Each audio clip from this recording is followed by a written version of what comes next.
vous présenter un peu l'état de mes recherches actuelles, sachant que, comme on le disait tout à l'heure, là, je suis plutôt dans une période de reformulation d'hypothèses de travail et de recherche, plus que dans la présentation de véritables conclusions. Donc voilà, c'est prospectif un petit peu ce que je vais dire. Toute cette recherche actuelle, elle se fonde sur mon travail de thèse au départ, mais que j'ai soutenu il y a maintenant déjà 6 ans, sur une administration, enfin un personnel administratif du département, le procureur général syndic. Donc cette thèse, ça avait comme but de combler une sorte de vide historiographique, personne n'avait trop parlé de cette institution. Et justement, c'était un des sujets de l'interrogation de la thèse, c'est-à-dire pourquoi est-ce que cette institution administrative était restée un angle mort de la recherche en histoire de l'État et de l'administration. Pourquoi est-ce que cette institution n'avait pas trouvé sa place, on va dire, dans les grands récits historiographiques de la construction de l'État? Et puis, tout simplement, la première réponse, elle était simple, c'était que c'était la seule tentative institutionnelle d'avoir un agent d'exécution de la loi qui soit élu localement. Pour caricaturer un peu les choses, entre l'intendant et le préfet, la période révolutionnaire avait tenté cette innovation institutionnelle d'élire la personne censée faire le lien entre le centre du pouvoir politique et le territoire, et donc que cette unicité d'expérience le rendait non lisible pour justement des récits un peu linéaires de construction de l'État. Donc voilà, le problème c'est qu'une fois que la thèse était soutenue, que le livre était sorti et tout ça, me laissait comme un goût amer dans la bouche, et notamment parce que j'avais fait une approche prosopographique et que la prosopographie m'avait un peu enfermée dans ce que Bourdieu appelle l'illusion biographique, c'est-à-dire que finalement les acteurs eux-mêmes ont reconstruit leur carrière dans leur discours post-révolutionnaire pour donner une cohérence à leur carrière. Et en suivant moi-même, après, d'un point de vue prosopographique, la carrière de tous mes procureurs généraux syndics, je les ai emmenés de l'administration d'Ancien Régime jusqu'à l'administration du directoire, du consulat, de l'Empire et même de la Restauration.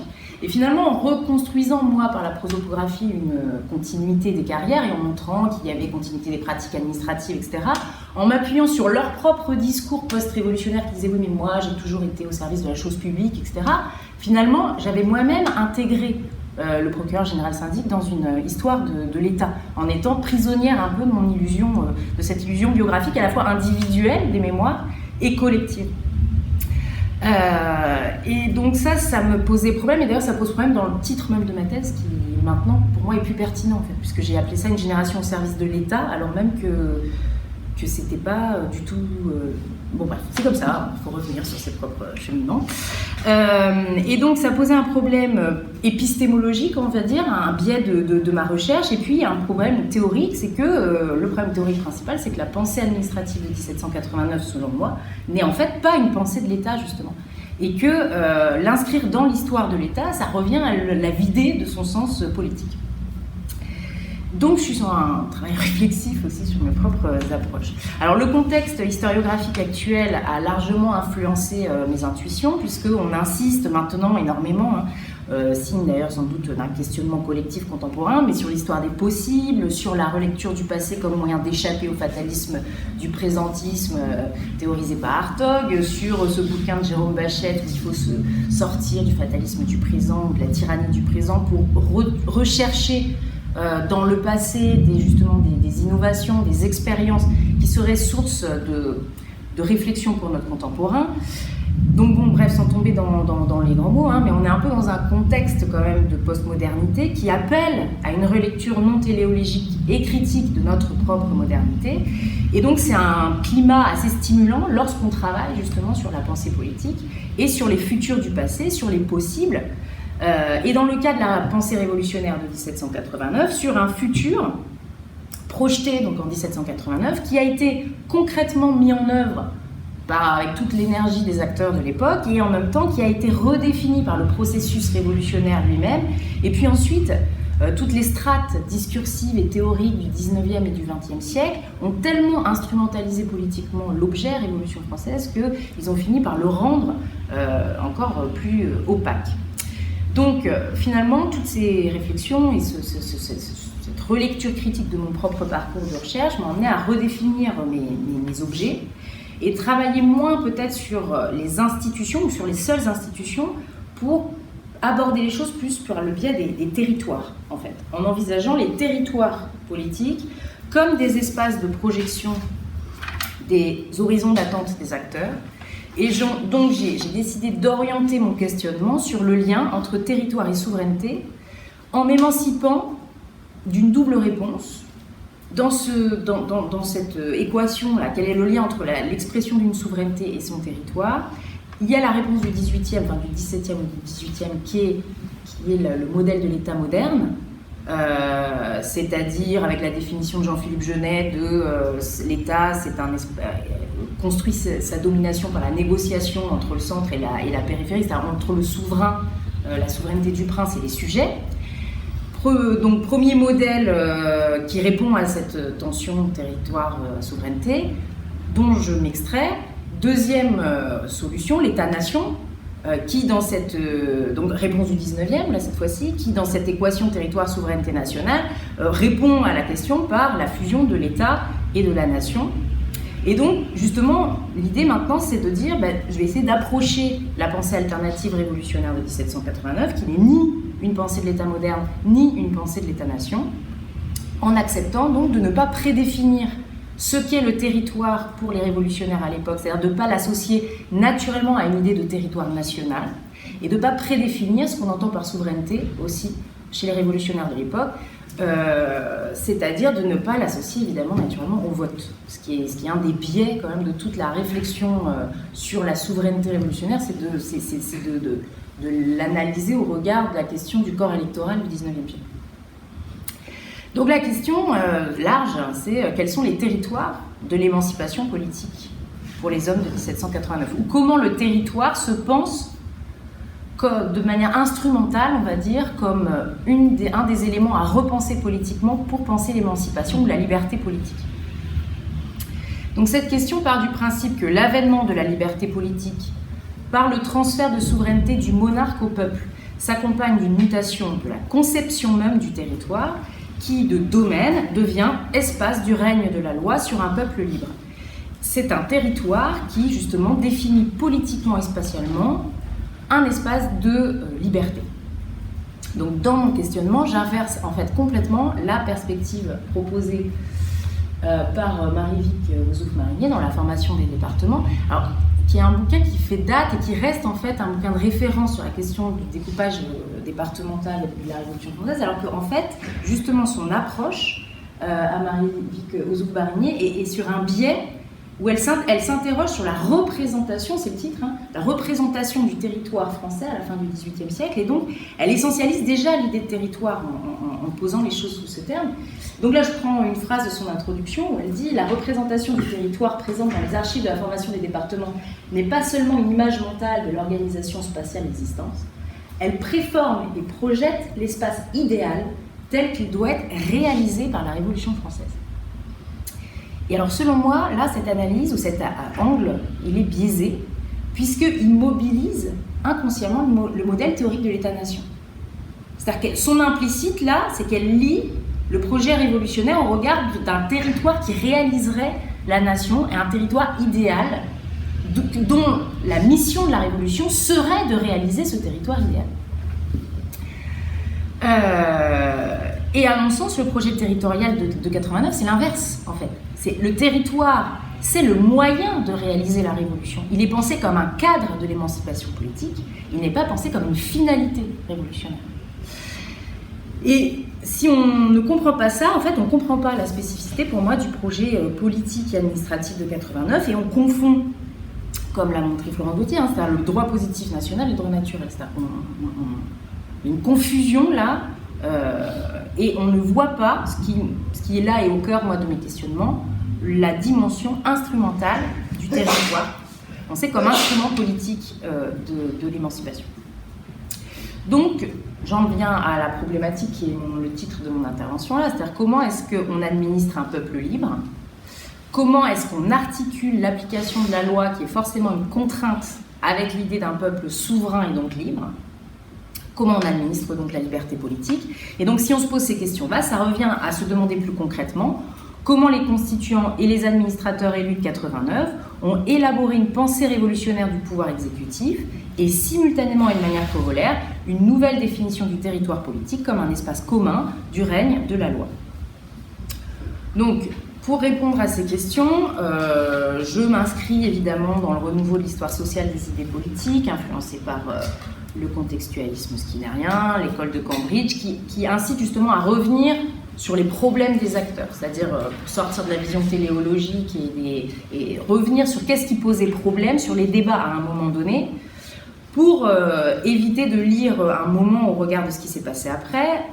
J'essaye aussi d'exploiter les propositions théoriques de la sémantique de Koselleck pour approcher les futurs du passé, bref, retrouver les problèmes et éviter d'analyser les faits historiques et ici la structure administrative de 89 au prisme d'une lecture qui serait réussite ou échec. Et c'est un peu le problème de la monarchie constitutionnelle, c'est qu'on l'a lu au regard de son échec. Parce qu'elle n'a pas fonctionné, elle était forcément non aboutie, ambiguë,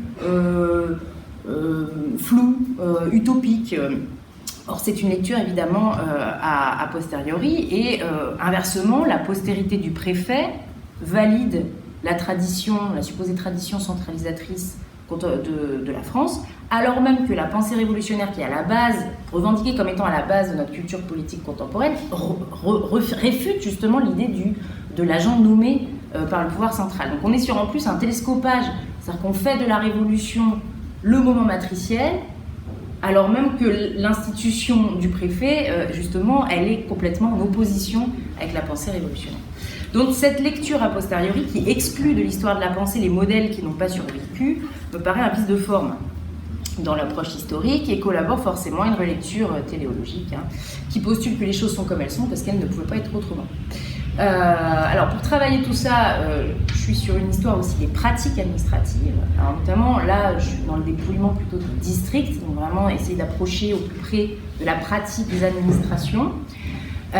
Pour ne pas mener une histoire des seuls discours, évidemment, mais bien une histoire des pratiques du territoire comme espace de mise en œuvre de la loi révolutionnaire, puisque c'est le défaut un peu des historiens du droit ou de certains historiens de l'État que de rester un peu sur un verbe performatif, comme si la parole des députés pouvait s'analyser en dehors d'un contexte discursif de débat, et puis comme si on ne pouvait pas les mettre en relation avec, comme si ça conditionnait le rapport à la loi et au pouvoir exécutif de l'ensemble des citoyens sur le territoire. Donc je dépouille aussi la correspondance justement entre administrateurs et administrés au niveau notamment des districts en ce moment. L'idée c'est de saisir les outils de la gouvernementalité en fait, dans le sens de Foucault d'une microphysique du pouvoir, c'est-à-dire qu'est-ce qui fait la nature de l'autorité administrative pour approcher et comprendre concrètement qu'est-ce que ça veut dire en termes de pratique administrative qu'administrer un peuple qui se déclare libre politiquement. Donc l'intérêt de cette approche par les pratiques, c'est aussi de sortir d'une dichotomie qui opposerait une histoire de l'État à une histoire du social. C'est ce fameux modèle français là, théorisé par Ronan Vallon qui dit que le ressort de la politique contemporaine, ça serait en fait une opposition, une dialectique de conflit ou de concurrence entre l'État et la société. Ce modèle-là de lecture n'est pas pertinent non plus pour penser la pensée politique révolutionnaire et les pratiques révolutionnaires de l'administration, puisque justement le projet administratif de 89 n'est pas du tout pensé comme une espèce pour gérer un rapport de force entre l'État et la société. Il est une proposition originale de rencontre entre finalement des fonctionnements administratifs de l'État de police tel que défini par Foucault aussi, c'est-à-dire c'est un gouvernement qui se confond avec l'administration, qui est entièrement administration. Et ces pratiques-là du XVIIIe siècle de l'état de police vont infuser évidemment dans les pratiques administratives du projet révolutionnaire, mais ils vont rencontrer les principes de l'économie politique du XVIIIe et de la physiocratie, et les pratiques administratives développées dans les assemblées provinciales et les États provinciaux, sur la question justement de la construction du consentement à la loi et notamment à la fiscalité. Ils vont rencontrer les principes politiques révolutionnaires qui renouvellent la nature de la souveraineté et qui l'associent à la liberté politique, et ils vont rencontrer les aspirations aux libertés provinciales, aux libertés locales, aux libertés corporatistes qui sont exprimées notamment dans les cahiers de doléances à la veille de la Révolution française. Donc on a une espèce de mix entre des pratiques et des aspirations qui complexifie largement le débat, que de dire on est dans une théorie de l'État qui essaierait de voir son pouvoir ou pas vis-à-vis de la société. Donc, on est bien dans une tentative singulière pour articuler la liberté politique et l'unité nationale. Et là, donc, mon objectif, c'est d'essayer de sortir du récit linéaire de l'administration, qui minore cette ambition révolutionnaire de 89, derrière la continuité théorique du cadre administratif et les tentations monistes, justement, d'une théorie de l'État. Pour voir, au contraire, l'administration révolutionnaire comme un laboratoire politique inédit, et particulièrement intéressant parce que constitutionnel, c'est-à-dire que c'est tout l'intérêt de travailler sur l'administration révolutionnaire, notamment, c'est que c'est un travail qui est simultanément sur la constitution telle que pensée, puisque la pyramide administrative traduit physiquement l'organisation politique de la nation souveraine, mais aussi la constitution réalisée, puisque c'est par l'administration que s'assure l'application réelle de la loi dans l'ensemble du territoire. Alors l'historiographie a beaucoup écrit sur l'histoire de l'administration sous l'Ancien Régime, sous le Consulat, sous l'Empire, et même sur l'histoire de l'administration révolutionnaire qui a été défrichée par les historiens et les historiens du droit, notamment au moment du bicentenaire. Il y a des grands, à chaque anniversaire de Constitution, il y a des grands colloques. C'est pas comme si c'était un terrain vierge, la pensée, la réflexion sur l'administration révolutionnaire. Mais alors, la question, c'est comment, malgré toutes ces recherches, il y a une sorte de mépris collectif pour l'originalité de la pensée exécutive des constituants. C'est-à-dire comment expliquer ce désintérêt collectif pour une expérience inédite dans toute l'histoire de France d'une unité politique qui se pense sans domination du territoire. C'est quand même c'est étonnant de pas avoir à plus creuser le fait qu'il y avait vraiment cette double pensée de dire on va assurer l'unité et l'uniformité de l'application de la loi, et en même temps en postulant que ça ne passera pas par la domination du territoire. Donc,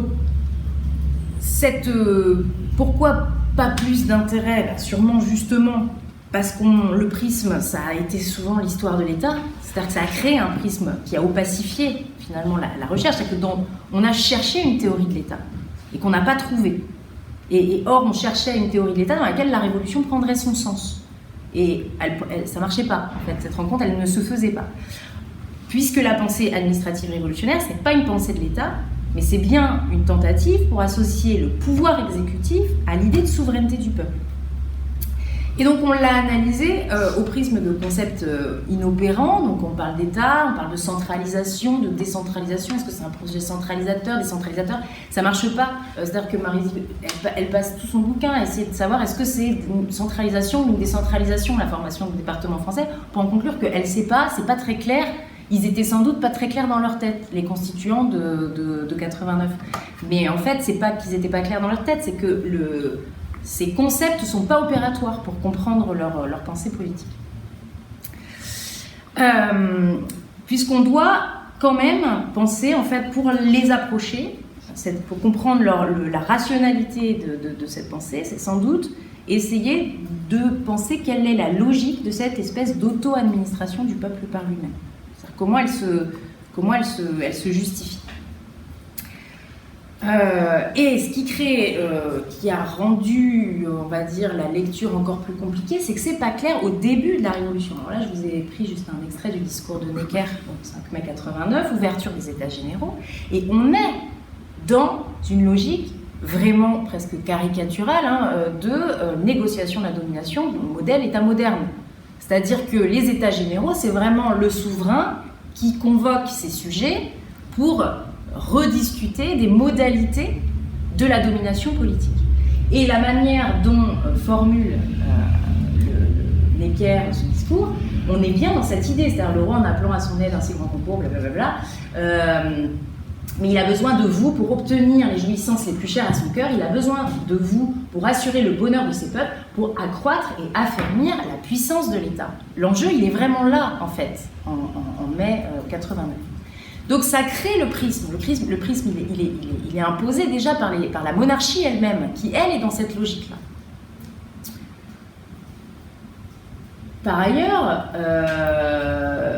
tout le vocabulaire politique mobilisé après est un vocabulaire politique plutôt 19e siècle, donc justement centralisation, décentralisation, Donc ce vocabulaire ne fonctionne pas pour lire le projet politique de 1789, le projet administratif.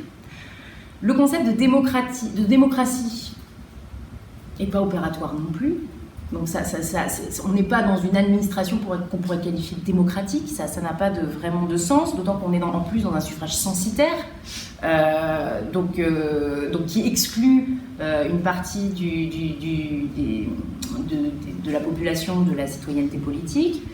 On n'est pas non plus dans une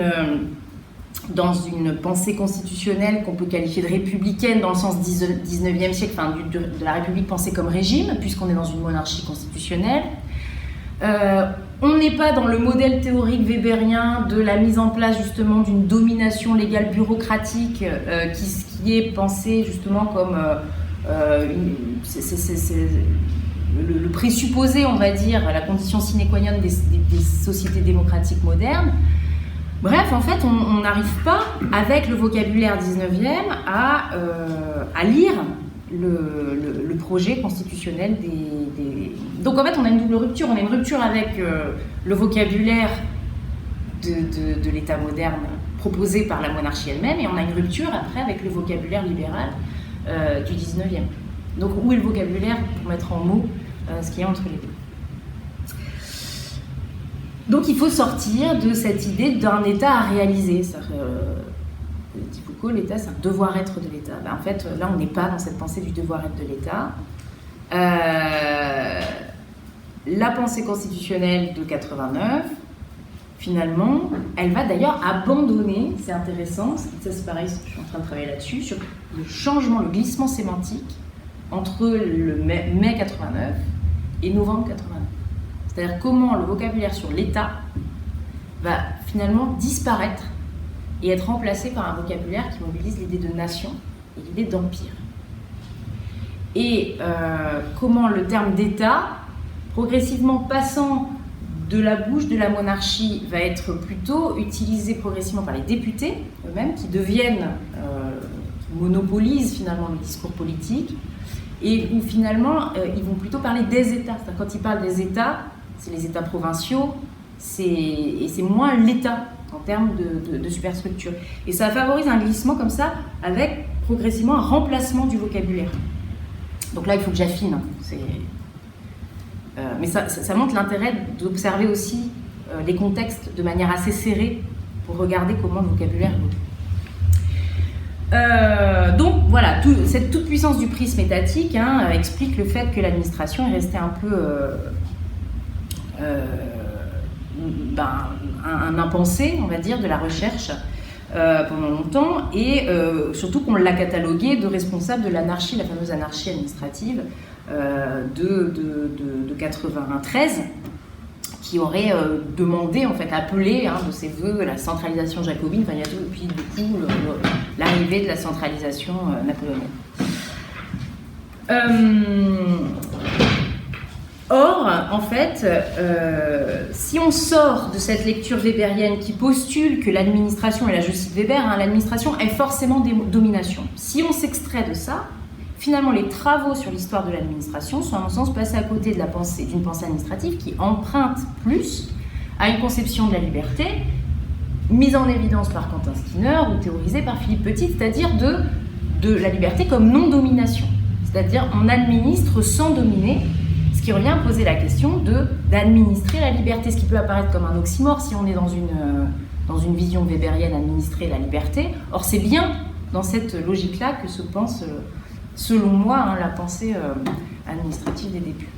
Deuxième prisme, c'est la place du pouvoir exécutif. C'est-à-dire les historiens politiques ont traditionnellement focalisé leur analyse sur la révolution législative, déjà, par le transfert de souveraineté du roi à la nation, en disant la révolution, en fait, c'est une révolution du pouvoir législatif, du pouvoir de faire la loi. Reléguant un peu la question de l'application de la loi au peuple libre comme étant secondaire, subsidiaire. Pourtant, la question de l'application de la loi et donc de la nature du pouvoir exécutif est fondamentale dans la définition de la liberté comme non-domination. Et dans les différents courants du républicanisme, le rapport de la loi à l'individu est central, pas seulement parce qu'il fait la loi, mais aussi parce que justement il lui obéit. Et c'est cette question de la nature de l'obéissance qui pose la question aussi de qu'est-ce que le républicanisme. La liberté humaine n'est pas juste associée à la question de la participation politique. Et ce qui permet de comprendre en partie la justification d'ailleurs du suffrage censitaire au début de la Révolution. Par ailleurs, donc, on a, en minorant la question de l'application, de l'obéissance à la loi, on a articulé, c'est là qu'on articule souveraineté et vote chez beaucoup d'auteurs. Et alors c'était intéressant de voir l'ouvrage de Pierre Rosanvallon sur le bon gouvernement, parce qu'il fait son propre mea culpa. Il dit, oui, alors lui, qui a travaillé sur la citoyenneté, sur la démocratie, sur le vote, pendant toute une partie de sa carrière, il en vient, dans son bouquin, je crois que c'est 2015, par dire « Ah oui, non, mais je me suis trompé, en fait, on ne peut pas réfléchir que la démocratie, etc., que par rapport au vote, il faut penser l'application de la loi. » Donc très bien, c'est bien, démarche réflexive sur son propre parcours, formidable, sauf qu'il tombe dans un autre, peut-être dans un autre tropisme, c'est qu'en pensant l'exécutif, il le pense par rapport à l'exécutif central. C'est-à-dire quels sont les enjeux finalement démocratiques. Et là, on se retrouve enfermé dans un débat très 3e, 4e, 5e République. C'est-à-dire quelle est la dimension démocratique de l'exécutif central? À quel moment il est élu, pas élu? Et finalement, les historiens qui ont posé la question du pouvoir exécutif ont souvent aussi, sur la Révolution française, ont été aspirés par les débats révolutionnaires récurrents sur les pouvoirs du roi et des ministres. Et que focaliser la question de l'application de la loi sur l'exécutif central a un peu éludé la question des modalités concrètes de l'application de la loi sur l'ensemble du territoire. Or, et c'est très clair dans les archives parlementaires dès l'été 89, l'obsession des constituants, c'est très vite de mettre en place un nouveau système d'application de la loi qui puisse lutter contre l'anarchie à l'été 89, tout en consacrant l'avènement d'une nation souveraine libre. Et donc, dès le début, l'application de la loi est pensée par les constituants dans sa dimension territoriale. Comment on fait pour appliquer la loi sur l'ensemble du territoire?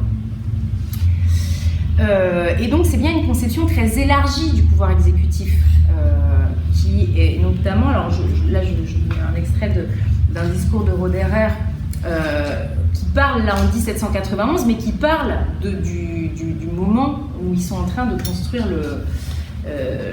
de rédiger la Constitution sur sa dimension administrative, donc à l'automne 89. Et donc il dit « 1000 fois quand l'Assemblée travaillait à la formation des corps administratifs, les orateurs ont dit à la tribune « Le pouvoir exécutif s'organise ». 1000 fois on a réfuté aux grands applaudissements de l'Assemblée des royalistes qui, ne voyant le pouvoir que dans le roi, disait « Il faut enfin rendre de la force au pouvoir exécutif » pour dire « Il faut donner du pouvoir au roi ». Est-il quelqu'un qui ne se rappelle cette séance où M. de Mirabeau, réfutant une opinion royaliste, dit à peu près ces paroles: le pouvoir exécutif ne peut être que le résultat de toutes les parties de la Constitution qui sont ou seront instituées pour l'exercer. Les municipalités sont établies, les corps administratifs le sont ou vont l'être. Tout le monde applaudit à cette réponse. Tout le monde entendait donc que le pouvoir exécutif serait réparti entre différentes mains créées par la Constitution. Donc on a bien une définition qui est rappelée ici par Roederer de ce contexte-là au moment où on pense les corps administratifs, une vision très élargie du pouvoir exécutif, et que justement limiter le pouvoir exécutif au roi, c'est, selon lui, dans sa lecture, là, être un royaliste à l'automne 89. Donc il faut, c'est aussi, voilà, juste pour dire que finalement le prisme de l'État plus le prisme de l'exécutif pensé juste uniquement à travers l'exécutif central ont été deux écrans, on va dire, pour approcher en termes de recherche vraiment la pensée administrative comme une pensée politique de la liberté dans sa traduction territoriale. Bon, donc là c'était un peu une sorte de préliminaire déjà très très long, épistémologique et méthodologique. Alors je développerai trois axes un petit peu de recherche qui sont les miens. Le premier, c'est l'idée justement, en revenant sur cette période, je vous dis, d'évolution des débats entre printemps 89 et l'automne 89, revenir sur le pragmatisme administratif pour relire la Vulgate d'une première constitution qui serait uniquement théorique et spéculative. La question de l'application de la loi est centrale très tôt pour les députés, ce que résume bien cette intervention de Mounier, dès le 9 juillet 89, Certainement, les maux de nos concitoyens exigent de nouvelles lois, mais il est bien moins important de faire des lois que d'en assurer l'exécution, et jamais des lois ne seront exécutées tant qu'on n'aura pas détruit le pouvoir arbitraire par une forme précise de gouvernement. Cette demande, elle est répétée sans cesse pendant les débats parlementaires, par Volney qui dit qu'il faut des assemblées graduelles pour lutter contre la fermentation du peuple, et très rapidement se met en place cette espèce de dialectique de dire il faut mettre en place une administration parce que sinon c'est l'anarchie sur l'ensemble du territoire, c'est la grande peur, c'est la révolution municipale, on perd le contrôle là justement, et on ne sait pas ce qui de l'urgence quoi, de la situation. Le député Duport, le 30 septembre 89, demande même à ce que l'Assemblée cesse, je le cite, quitte les vues générales et abstraites pour mettre en place des institutions particulières et locales qui, pouvant atteindre et agir sur les individus, puissent en même temps les modifier d'une manière utile et les amener aux habitudes et aux mœurs qui conviennent à la liberté, pour éviter donc que la France ne tombe dans l'inquiétude et dans l'anarchie. Donc de là, une hypothèse de mon travail, c'est que les constituants n'ont pas pensé une administration élue en postulant l'application idéale et utopique d'une loi parfaite, par irréalisme ou par naïveté, comme on peut lire dans certains ouvrages, mais ils savaient au contraire que seule une administration élue, c'est-à-dire légitimée par le suffrage, pouvait porter l'ampleur de la commotion législative qui allait venir, pouvait assurer le maintien de l'ordre public et pouvait lutter contre l'anarchie, enfin l'anarchie telle qu'il le définissait comme l'anarchie. Ce qui est un renversement de perspective qui peut paraître contre-intuitif, c'est-à-dire face au désordre de l'été 89, le pragmatisme des constituants, c'est de dire le non-contrôle. C'est-à-dire, c'est par lâcher le contrôle et dire, eh bien, ce sont les départements eux-mêmes qui vont s'appliquer la loi eux-mêmes, ça sera le seul moyen de rétablir l'ordre. Ce qui est dans le contexte actuel, par exemple, ce qui interroge. Et ce n'est pas de l'irréalisme, c'est-à-dire que de la part du comité de constitution, si on prend des gens comme Touret, comme le Chapelier, c'est des gens qui viennent de l'administration d'Ancien Régime, c'est-à-dire qui ont été procureurs syndics dans les assemblées provinciales, dans les États provinciaux, qui ont une pratique, une expertise de la question justement du consentement à la loi, de l'application de la loi, de la difficulté de l'application de la loi. Et donc c'est de cette expertise qui théorise ce modèle du non-contrôle du territoire. Et donc, contrairement à ce qu'a dit Tocqueville, qui dit qu'en 89, il y aurait deux mondes, celui où on administre et celui où on pense des principes abstraits, eh bien non, au contraire, les membres du comité de constitution, ce sont bien en tant que par leur expertise de pratique administrative et par leur connaissance de la pratique administrative, ils ont participé aux assemblées provinciales de Necker, ils ont été acculturés en fait au débat de réforme de la monarchie de la fin du XVIIIe, et c'est par l'ensemble de cette connaissance et de cette expérience qu'ils en viennent à penser une pyramide administrative sans contrôle territorial. Sans contrôle du centre, quand je dis sans contrôle, c'est sans contrôle du centre politique sur les territoires. Donc cette première hypothèse revient à réaffirmer l'importance de cette pensée administrative qui est, en fait, c'est là qui est intéressant, c'est qu'elle est à la fois révolutionnaire et très attachée à l'ordre. Elle est révolutionnaire parce qu'elle postule une administration fondée sur l'autonomie, sur l'égalité entre les territoires et sur la confiance en fait. Dès lors qu'il n'y a pas d'agent du pouvoir qui contrôle, qui est envoyé dans les départements pour contrôler, on constitutionnalise l'idée de confiance politique. Donc en ça c'est révolutionnaire. C'est révolutionnaire aussi parce que c'est cette administration élue qui va mettre en œuvre la révolution, et ça il faut quand même le rappeler, c'est-à-dire que finalement entre 89, après la mise en place des vraies administrations, c'est 90, plutôt de 90 à fin 92, on va dire, ce sont ces administrations élues qui vont faire et qui vont révolutionner vraiment le territoire. Et en même temps, c'est vraiment cette administration, que ce soit par le comité de constitution, mais par les administrateurs élus eux-mêmes dans les départements, notamment, surtout au niveau départemental, ce sont des hommes qui sont très attachés à l'ordre, dans la continuité de la politique monarchique du XVIIIe, dans la logique d'un suffrage censitaire qui limite l'accès à la citoyenneté politique et l'accès à la magistrature publique, avec cette idée qu'il y a l'attachement à la propriété est bien quand même la condition de la liberté politique. Donc on a un projet qui associe la liberté politique et un très fort contrôle social par une société hiérarchisée et un territoire qui est quadrillé de manière très serrée par sa magistrature populaire. finalement, on n'est vraiment pas du tout dans une quelconque pensée de l'anarchie administrative. Si on observe rien que visuellement le territoire français tel qu'il se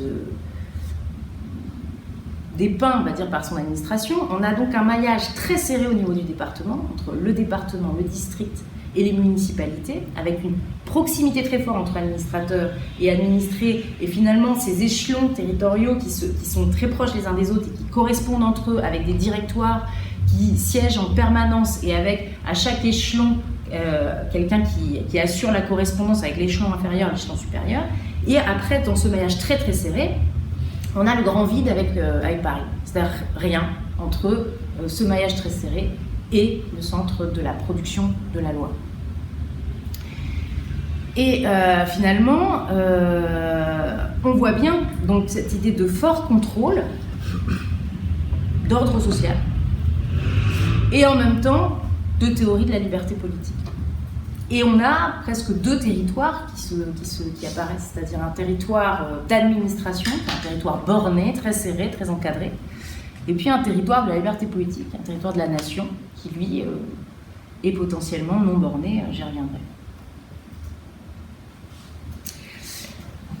Cette pensée, elle s'appuie, par exemple, si on prend la vie des Français là, de l'Assemblée du Dauphiné, 1788, bon, je ne lis pas tout parce que c'est long, mais finalement, on va retrouver cette même idée du rattachement. Qu'est-ce que c'est que le rattachement à la nation par les États, en fait, là, puisqu'on est encore en 1788. Finalement, cette idée de qu'est-ce que ça veut dire que la nation, qu'est-ce que ça veut dire que national. Donc, c'est sur le deuxième paragraphe, c'est l'Assemblée de Romans, fruit du courage de la province et de la sagesse et de la marche méthodique et régulière de ses délibérations, est la plus nationale et la plus auguste qui se soit tenue dans le royaume depuis les enfants de Charlemagne. En effet, elle est l'Assemblée générale du peuple dauphinois, le vrai champ de Mars de ce pays, qui de tout temps a formé un État distinct du royaume. Donc là, on voit comment le terme d'État n'est pas utilisé comme État moderne, mais bien comme État provincial, joint, mais non subalterné au reste de la monarchie, et auquel on ne peut ainsi disputer le droit de régler les principes par lesquels il veut être régi. On pourrait penser qu'il y a une idée de sécession, enfin de demander une forme d'autonomie provinciale, mais en même temps, il revendique le fait d'être national. Et en fait, d'être national, ça veut dire justement de se rattacher. Ils sont contre la désunion des différentes parties du royaume. En conséquence, ils ont cherché quelle était la base de l'union générale, le lien commun de toutes les parties dans les États généraux, qui sont les représentants du corps de la nation. Et là, on voit comment la nation, ici, elle se distingue de l'idée du territoire de l'État. La nation, c'est une pensée de la liberté, c'est un rattachement à un autre tout, et qui n'est pas territorialisé en tant que tel. Et ça, dès, ici, la période pré-révolutionnaire.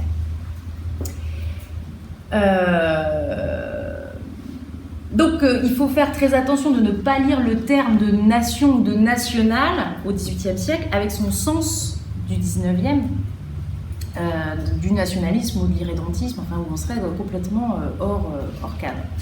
Donc la question, c'est quelle est la nature justement de ce lien entre toutes les parties. Alors Sieyès, il utilise le terme d'adjunation politique, en fait ça veut dire quoi? Eh bien justement, c'est l'idée de la rendre réelle, ce lien entre toutes ces parties, par la fameuse réforme du territoire, par ce découpage départemental, qu'on ne doit pas donc juste analyser au regard de, ça serait un outil de rationalisation, comme le fait un petit peu Marinier, de dire en fait dans le combat entre les rationalistes et les provincialistes, c'est les rationalistes qui ont gagné parce qu'ils ont rationalisé un territoire géométrique, etc. Mais en faisant quand même des limites un peu naturelles dans un compromis avec les provincialistes. Bon, c'est sans doute pas non plus complètement le bon prisme. Il faut lire justement qu'est-ce que dans chaque territoire, le territoire comme là je reprends Weber pour le coup, comme une projection institutionnelle, c'est-à-dire qu'est-ce qui se définit dans chaque territoire, quelle institution y est et quel est du coup son sens politique, pour bien comprendre en fait qu'est-ce qu'ils ont voulu faire par cette réforme territoriale. Et on ne peut pas dire que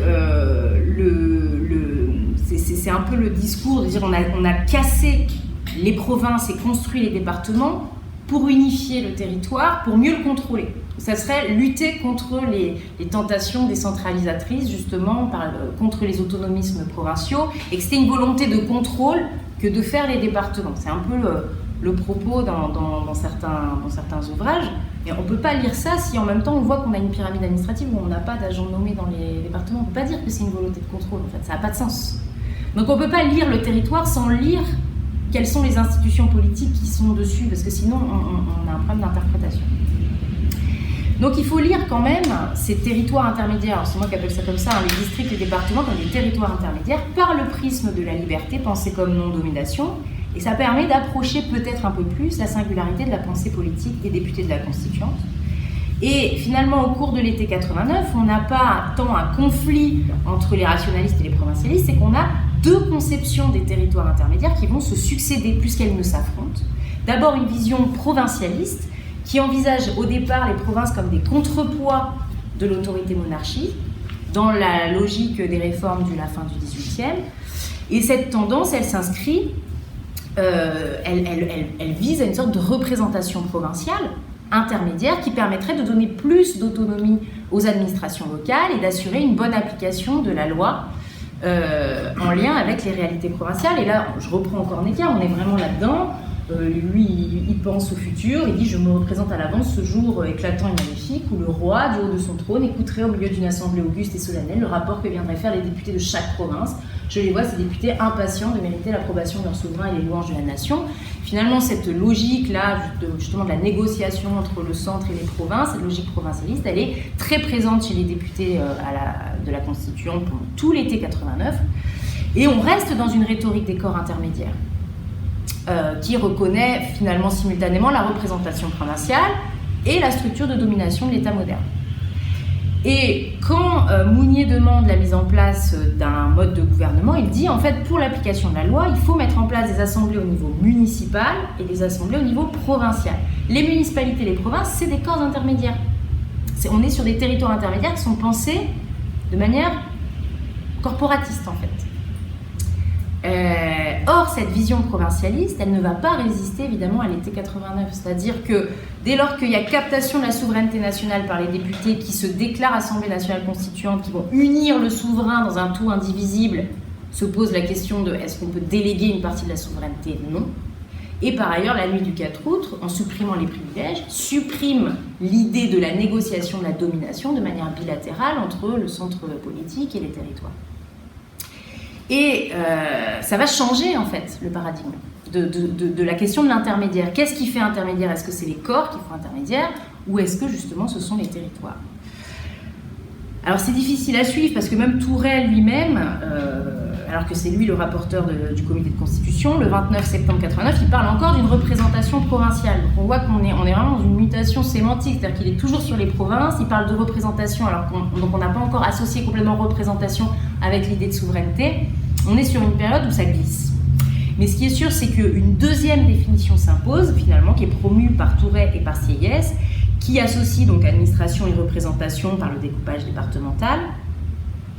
Bon, bref, je ne reviens pas là-dessus, ça c'est connu. Mais l'idée de ce découpage, c'est bien créer l'unité de la nation et de garantir le pouvoir législatif de la représentation nationale en créant des territoires intermédiaires qui, tout en rapprochant les administrés et les administrateurs, ne peuvent pas être des corps intermédiaires. Et là-dessus, c'est très clair. Là, c'est une citation extrêmement connue de Sieyès qui dit « La France ne doit pas être un assemblage de petites nations qui se gouverneraient séparément en démocratie. Elle n'est point une collection d'États. » Donc là, on voit comment encore le terme d'État est mobilisé. Elle est un tout unique, composé de parties intégrantes. Ces parties ne doivent pas avoir séparément une existence complète parce qu'elles ne sont point des tout simplement unis, mais des parties ne formant qu'un seul tout. Donc il s'agit d'empêcher absolument la division de la souveraineté, d'assurer l'uniformité de la loi, seule garante de l'égalité des citoyens et des territoires. Et pour autant, on est dans le rejet explicite du modèle fédéral. L'idée n'est pas du tout de penser une décentralisation politique. Il n'y a pas d'idée du tout de déléguer une partie du pouvoir législatif, même refus absolu du pouvoir réglementaire pour les administrations locales. Donc l'enjeu de la souveraineté a en fait changé le paradigme administratif. L'administration ne doit plus être une domination du centre sur la périphérie, mais une autorité que la nation s'impose à elle-même pour assurer l'application de ses propres lois. Et cette conception s'associe à une définition finalement réduite du corps politique, c'est-à-dire que suffrage censitaire dans la mesure où la liberté comme non-domination, c'est aussi un prérequis de l'exercice des droits politiques. Et donc on a une déterritorialisation de la nation qui a son pendant dans l'attachement des droits politiques à la propriété, au contraire foncière. Donc, finalement, ce qui est intéressant, c'est que pour créer cela, on va créer notamment, il va y avoir tous ces débats, moi je vais passer un peu vite, sur finalement les nouvelles unités de l'Empire français. Donc là, c'est là qu'on bascule dans ce terme on bascule sur la notion d'empire. On crée donc les 80 départements, puis les 720 communes ou districts. Donc on reprend, et pour tout reste, ce sont ces communes-là qui sont les véritables unités ou éléments politiques de l'Empire français. C'est-à-dire le terme de commune reprenant l'idée d'assemblée des communes, tel que c'était proclamé les députés du tiers. Et on a donc un changement, on passe de ce vocabulaire entre les communes, la nation et l'empire, qui remplace cette idée de corps, province, État. Donc on a un changement sémantique. Alors le débat après sur la pertinence ou pas des communes, je vous passe, hein.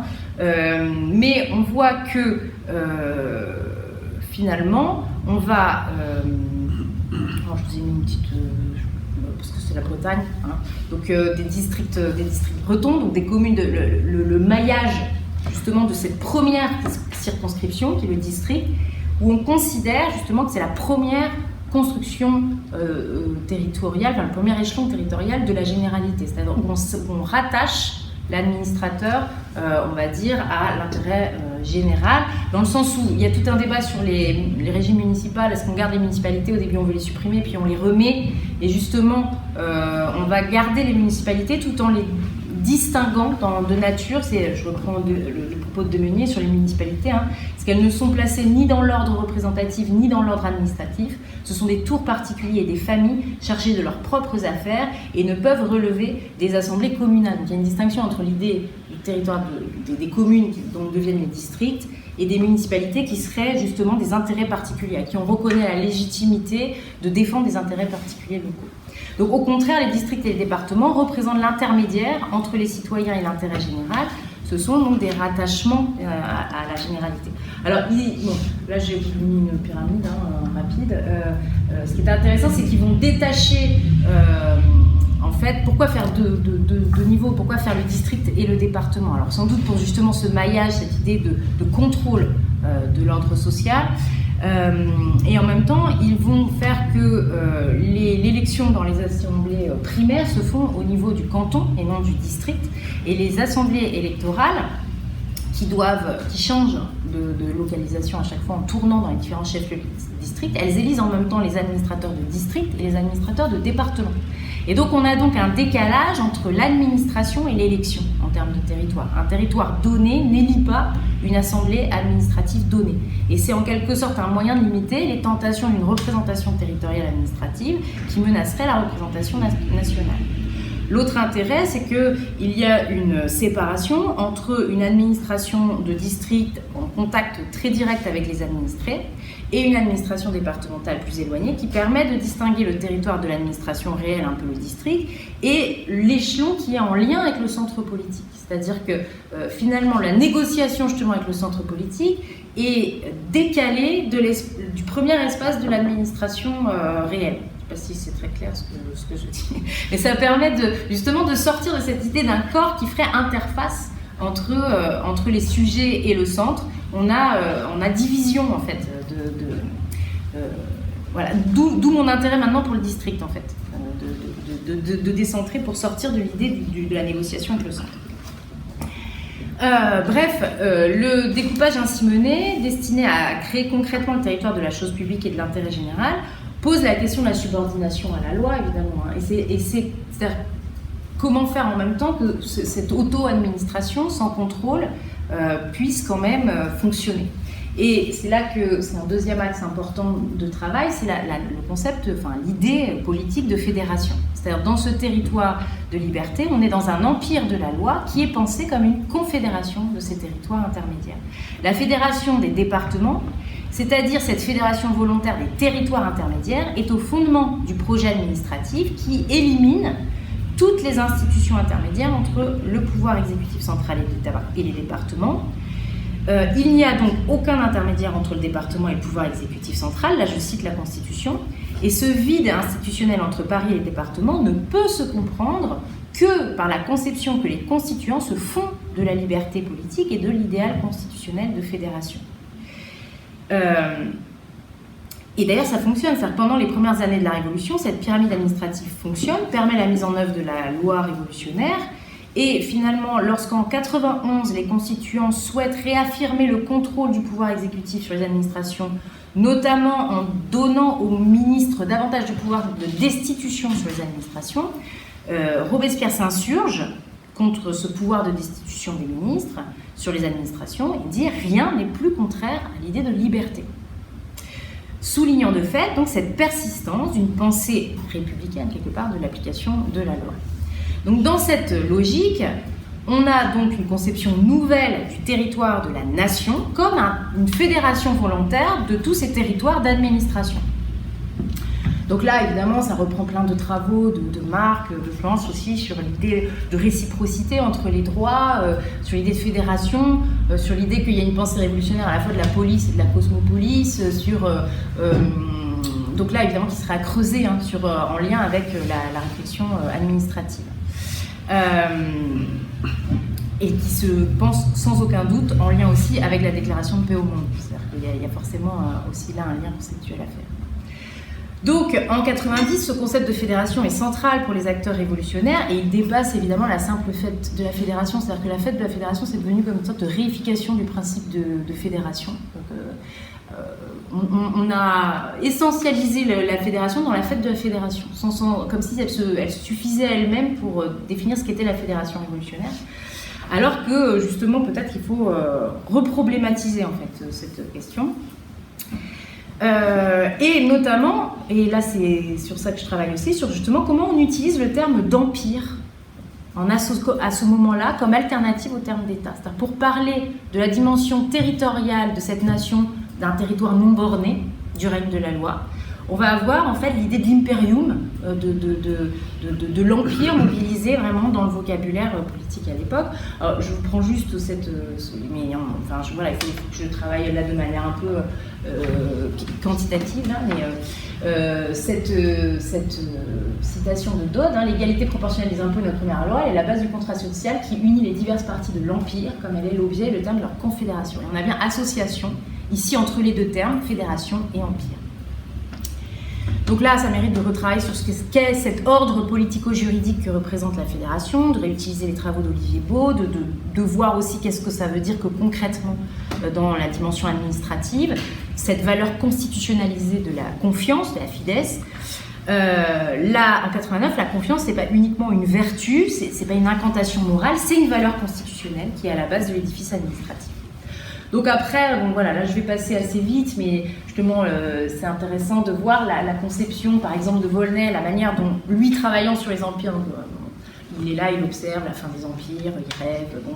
Et donc il parle de comment la France est loin, il y a une lumière qui s'allume d'un peuple qui se libère. Et la manière dont il décrit justement cette liberté tout d'un coup émergente qui vient de l'Ouest, la communication des lumières d'une portion s'étendra de proche en proche et gagnera le tout. Par la loi de l'imitation, l'exemple d'un premier peuple sera suivi par les autres.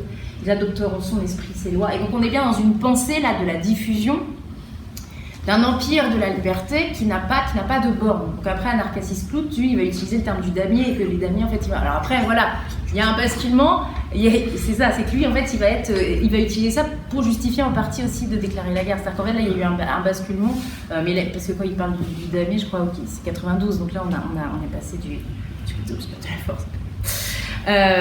Bref, donc là, on est en 91. Donc on n'est pas du tout ici, bien sûr, dans une pensée de l'État qui serait articulée sur un centre. C'est acentré, en fait, cette pensée de la liberté politique. On est sur un concept d'empire comme un espace non centré. Et alors, là, j'essaye de voir, est-ce que c'est pas intéressant de mobiliser notamment les propositions de Foucault qui associent l'affirmation des sciences de gouvernement avec l'idée d'un changement justement du territoire centré de la souveraineté à un territoire architecturé du gouvernement de la population, où l'idée c'est plus justement l'application de la volonté du souverain, mais les dispositifs de sécurité, mais enfin bon, ça c'est à creuser. En tout cas, il y a une conception ici d'un territoire architecturé, ce qui est sûr, et de l'avènement de cet empire de la loi.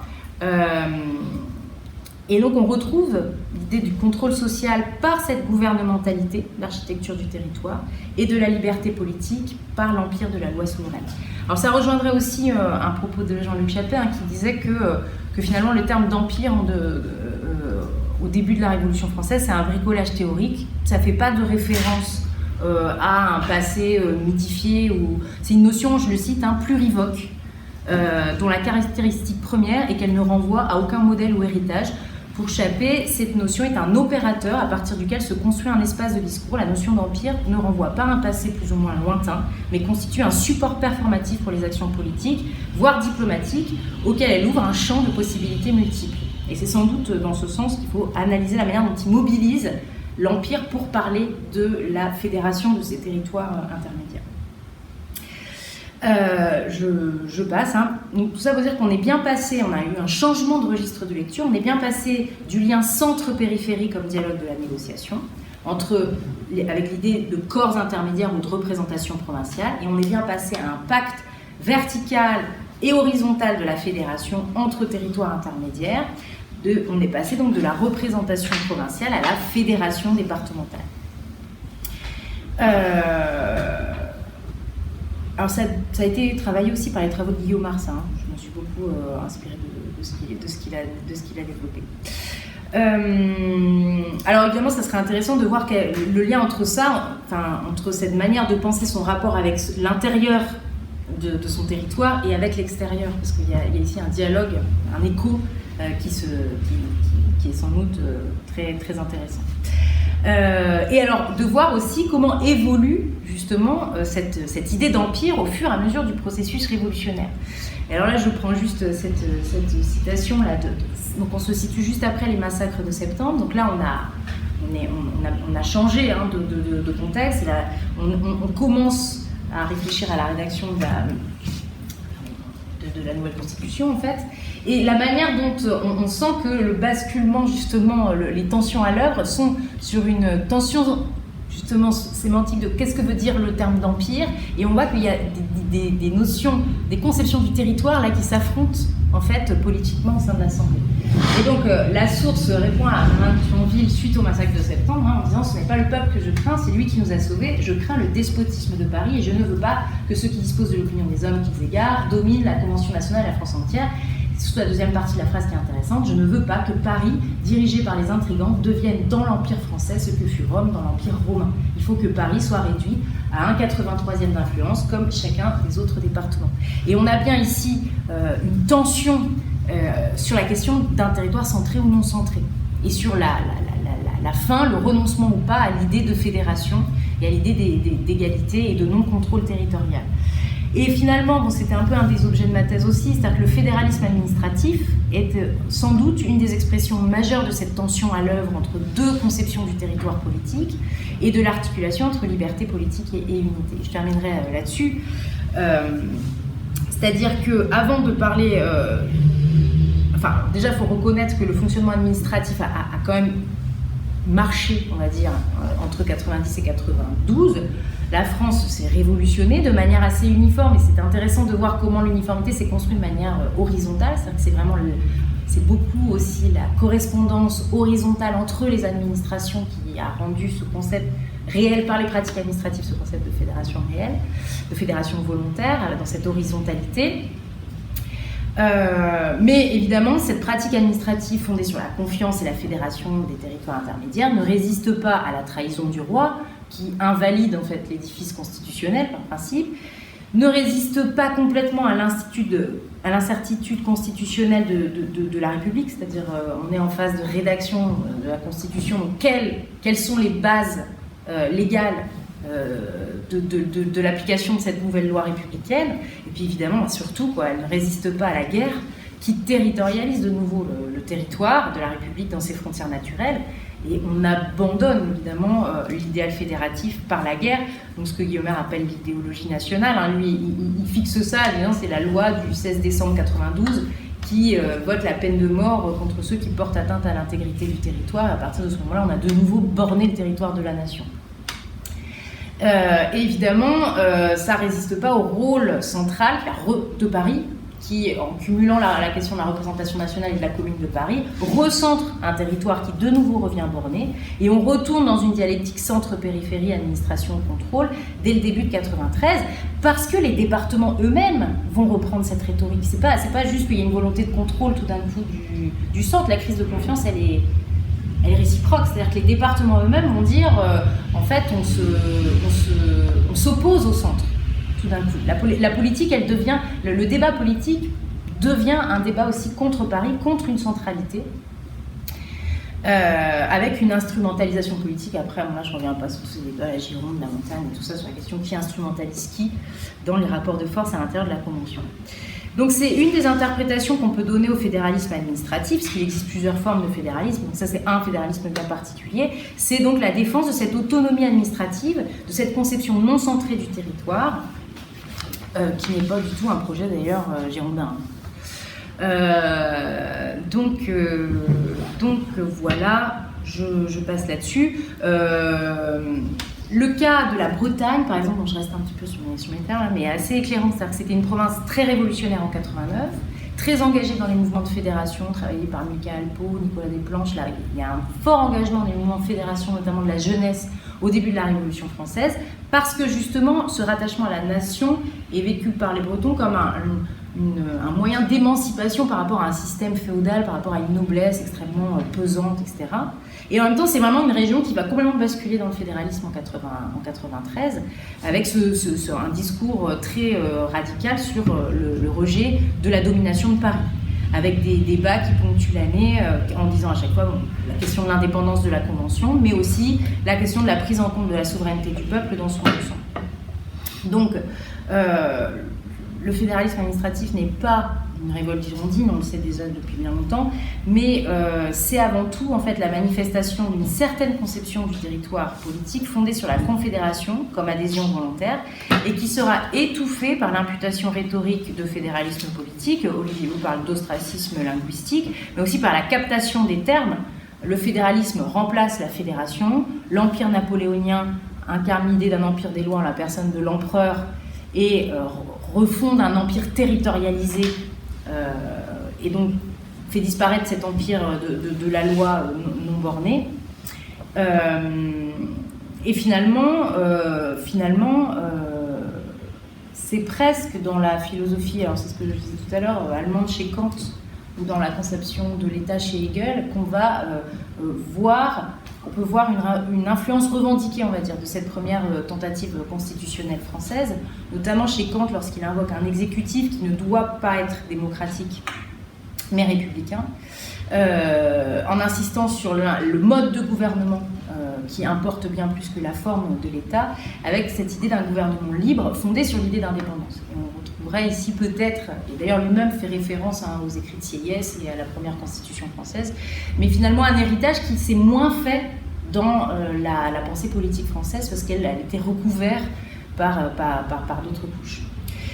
Le fait est que finalement, c'est d'autant plus intéressant de se poser actuellement la question en termes de territoire que ça permet de sortir des dialectiques contemporaines qui font toujours se discuter centralisation, décentralisation, sur cette citoyenneté qui a du mal à se réinventer, qui est pensée plus comme une ritualisation justement de la négociation entre le peuple et le pouvoir que comme l'expression d'une souveraineté pensée comme liberté politique. Et donc c'est sans doute intéressant de se pencher sur cette historicisation du territoire politique dans un moment où la crise démocratique actuelle, la question justement du territoire européen, des changements d'échelle, des inégalités territoriales, repose la question du rapport entre souveraineté et territoire. Et même, alors là c'est vraiment ça a été une réflexion personnelle, mais dans le mouvement des Gilets jaunes, la cohabitation entre la stratégie des ronds-points qui est finalement une occupation, une démonstration d'une souveraineté territoriale locale, d'horizontalité en fait. Comment on occupe, on montre qu'on est le peuple souverain par l'occupation de notre territoire, comment cohabitait cette conception, et d'ailleurs parfois se tendait cette lutte-là avec l'idée d'aller négocier à Paris, avec les Champs-Élysées. C'est-à-dire qu'il y a deux stratégies de combat qui sont aussi deux conceptions du territoire politique qui parfois s'opposent ou qui parfois cohabitent dans des stratégies de lutte différenciées. Et finalement, c'est pas exactement la même conception du territoire politique d'aller dire on veut parler à Macron et on veut aller prendre l'Élysée, que de dire on va occuper le rond-point et on n'a pas de représentation et on est dans une horizontalité. Et les deux cohabitent, et sans supposer quand même que justement dans cette équation souveraineté de territoire, il y a quelque chose à historiciser qui a laissé des héritages jusqu'à maintenant.